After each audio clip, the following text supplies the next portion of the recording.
આ શેર કેપિટલમાં તમારું નેક્સ્ટ પોઈન્ટથી જોઈએ તો 9th પોઈન્ટમાં તમને કોલ્સ એન્ડ એરિયાઝ છે. સો કોલ્સ એન્ડ એરિયાઝમાં એટલે કહી શકે ને કે amount which is not paid by the shareholder. So when a company makes a call for allotment and if some shareholder fails to pay such amount of money on due date, તો such unpaid amount જે છે એ calls and areas હશે, somewhat like bad debt. તો એના બે method છે, without opening calls and arrears account. પણ આપણે આ મેથડ નથી કરી. આપણે જ્યારે સમ્સ કર્યા છે એ બધામાં આપણે calls and arrears account open કર્યું છે. Without opening calls and arrears account હોય તો એ કેસમાં ખાલી આપણે બેલેન્સ અમાઉન્ટ જ લખતા હશું બેંકમાં, અને ફોરફીચર કરતી વખતે પણ આપણે એ પર્ટિક્યુલર કોલનું કે અલોટમેન્ટનું નામ લખતા હશું. આપણે બધા સમ્સમાં આ મેથડ ફોલો કરી છે by opening calls and arrears account. ટેક્સ્ટબુકમાં બે મેથડ કરી છે એ લોકોએ અમુક સમ્સમાં, બટ આપણે તો આ કોલ્સ એન્ડ એરિયાઝવાળી મેથડ જ કરીએ છીએ. સો એમાં આપણે calls and arrears account debit કરશું with the amount which is not received.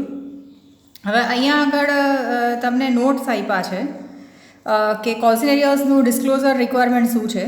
So balance of calls and arrears account is shown in the balance sheet as a deduction from the amount of સબસ્ક્રાઇબ્ડ.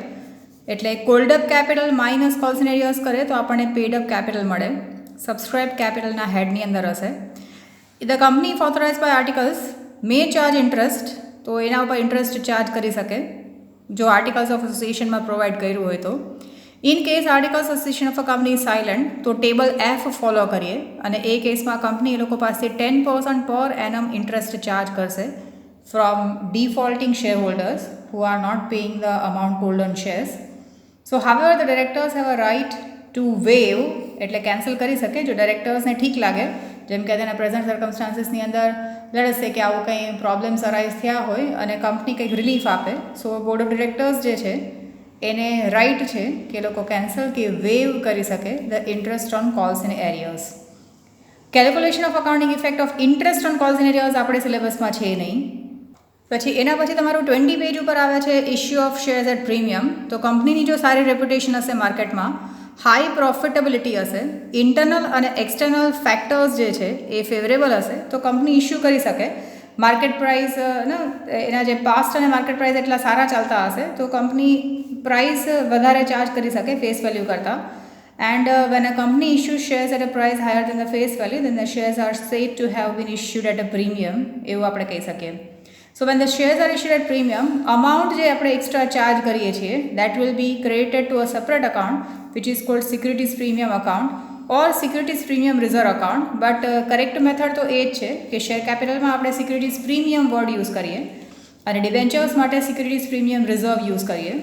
હવે points to be kept in mind છે, તો amount જે આપણે extra charge કર્યું in the form of premium can be called along with application, allotment or કોઈ પણ call વખતે આપણે ગમે ત્યારે એને મંગાવી શકીએ.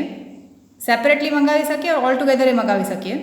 કોઈ લીગલ રેસ્ટ્રિક્શન છે નહીં ઇશ્યુ કરવા માટે, વધારે પૈસા લેવા માટે. Premium on issue of shares is a capital profit of the company and not a revenue profit, એટલે એને આપણે કેપિટલ રિઝર્વમાં ટ્રાન્સફર કરીએ એવું કહી શકાય.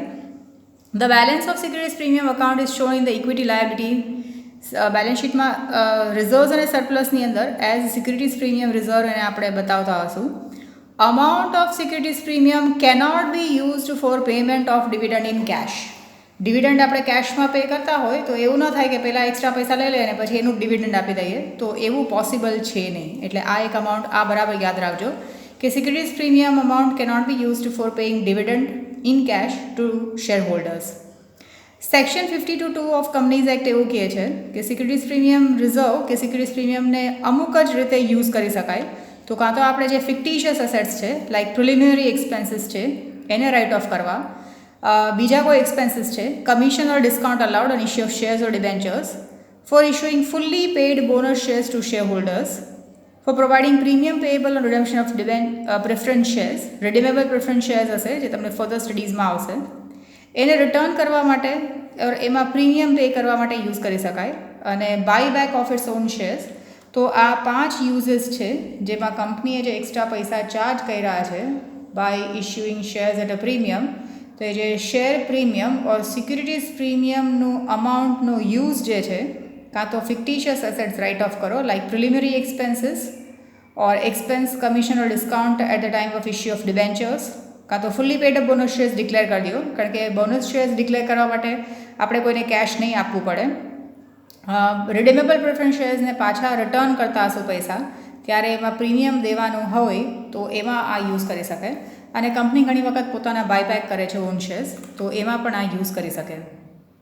પછી હવે કદાચ તમને આ 12th પોઈન્ટમાં એમ પૂછે what is forfeiture of share, તો તમે નોર્મલ તમારા ઓન વર્ડ્સમાં લખી શકો કે if any shareholder fails to pay the amount which is made due, then his shares are forfeited by giving him a notice, and shares were forfeited means કે amount જે already paid by shareholders હશે will not be returned back and it will be kept by a company. તો અહીંયા આગળ reasons આપેલા છે કે કેવી રીતે છે. અહીંયા આગળ પ્રોવિઝન્સ ઓફ ટેબલ એફ જે છે એ ફોલો કરે જો કંપનીએ પોતાના કંઈ રૂલ્સ એન્ડ રેગ્યુલેશન્સ ન બનાવ્યા હોય આર્ટિકલ્સમાં. So after the forfeiture the name of share holder જે છે એ remove from the register of members હશે અને એ હવે શેર હોલ્ડર છે નહીં. તમને એસપીમાં પણ વધારે ડિસ્ક્રિપ્ટિવ છે આમાંથી. શેર ફોરફીટ થવાને લીધે નંબર ઓફ શેર્સ જે છે એ ઓછા થઈ જશે અને શેર કેપિટલ પણ ઓછા થઈ જશે. That is why share capital account is debited and the amount which is already paid by shareholder is not returned back. It is kept by the company in share forfeiture account. અને share ફોરફીચર અકાઉન્ટનું જે amount છે that is a capital profit for the company and that is Y it is transfer to capital reserve. પછી આપણે જેમ થિયરીમાં આપણે પણ સરખી notes લખેલા જ છે. ફોરફીટ કરેલા શેર્સ જ્યારે રીઇશ્યુ કરીએ તો કંપનીના ડિરેક્ટર્સને ઓથોરિટી છે કે કેવી રીતે રીઇશ્યુ કરે. તો reissue can be made at a premium par or at a discount.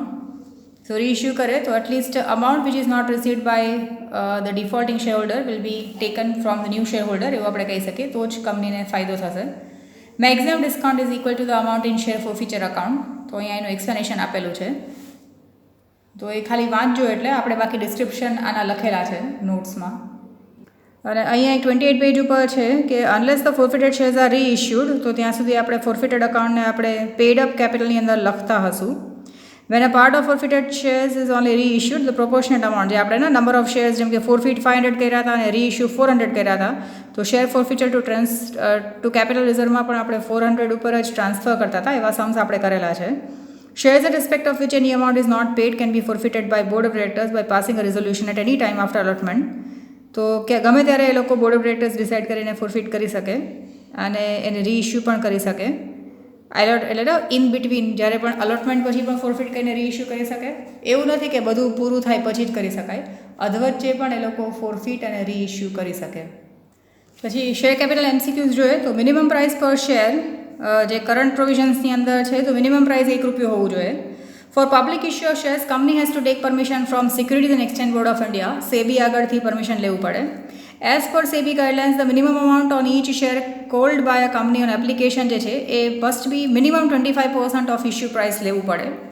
If a company does not receive subscription for 90% of the public issue, 90% minimum subscription જો ન મળે તો એનું જે ઇશ્યુ છે એ કેન્સલ થઈ જશે ને. 90% of issued capital is also called minimum subscription.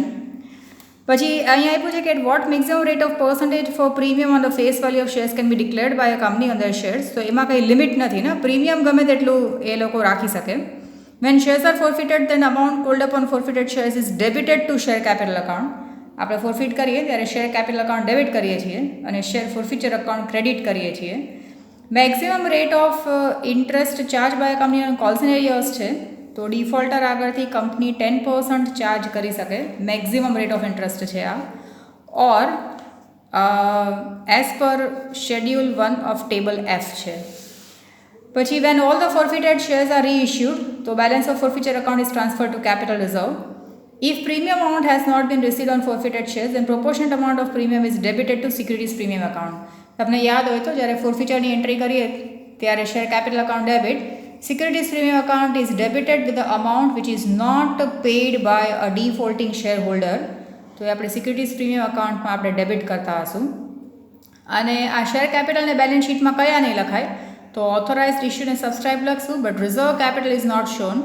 કારણ કે પહેલા વિડીયોમાં તમે જોજો રિઝર્વ કેપિટલ મતલબ એવું કેપિટલ કે જે કંપનીને લાગે છે કે અમને હવે જોતું જ નથી, like uncalled capital is transfer to reserve capital by passing a resolution. એ પહેલો વિડીયો છે, એમાં જોજો રિઝર્વ કેપિટલનું એક્સપ્લેનેશન છે. આનું તમારે એસપીમાં પણ છે એટલે એ પણ બરાબર જોઈ લેજો. તો આમાંથી થિયરી તમે જોઈ અને ડાયજેસ્ટમાં આ બધા ક્વેશ્ચન્સના નાના નાના સેન્ટેન્સીસમાં આપ્યા છે તો એ જોઈ લેજો. બાકી આ પ્રોરેટા ને એ બધું છે નહીં એટલે એ બધું કેન્સલ છે. પછી તમારા પાર્ટ 2ના જેટલા પણ બાકીના ચેપ્ટર્સ છે, જો ડિબેન્ચર્સ અને શેર કેપિટલમાં તે લોકોએ પોઈન્ટ્સ બરાબર આપ્યા છે, પણ બીજામાં એ લોકોએ થિયરી અમુક બધાએ વધારે પૂછેલી છે.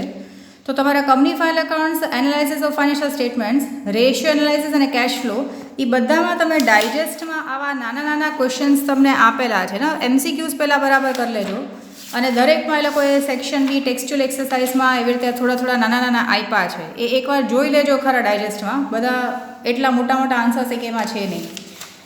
મોસ્ટલી તો એ નહીં હોય એ લોકોએ જે નીકાળ્યું છે, તો પણ આમાં જે છે એ તમે જોઈ લેજો. ટેક્સ્ટ બુકમાં પ્રમાણે જે ડાયજેસ્ટના ક્વેશ્ચન આન્સર્સ તમે જોશો તો બહુ સિમ્પલ ઓર શોર્ટમાં જ લખેલા છે, એટલે એ બધા તમે લોકો જોઈ લેજો. એનાલાઇસિસ ઓફ ફાઇનાન્શિયલ સ્ટેટમેન્ટ્સ, પછી કેશ ફ્લો છે, એ બધામાં કારણ કે તમે ગાલાના પેપર્સ જોશો તો ગાલામાં તમને વોટ ઇઝ ઓપરેટિંગ એક્ટિવિટીઝને એ બધું આપ્યું છે. એટલે આ બધા શોર્ટ ક્વેશ્ચન્સ જે છે, જે ટેક્સ્ટ બુકના પર્ટિક્યુલરલી શોર્ટ ક્વેશ્ચન્સ છે, એ ડાયજેસ્ટમાંથી તમે લોકો કરી જ લેજો. હવે ઇનફ ટાઈમ છે એટલે એ બરાબર લર્ન કરી લેજો.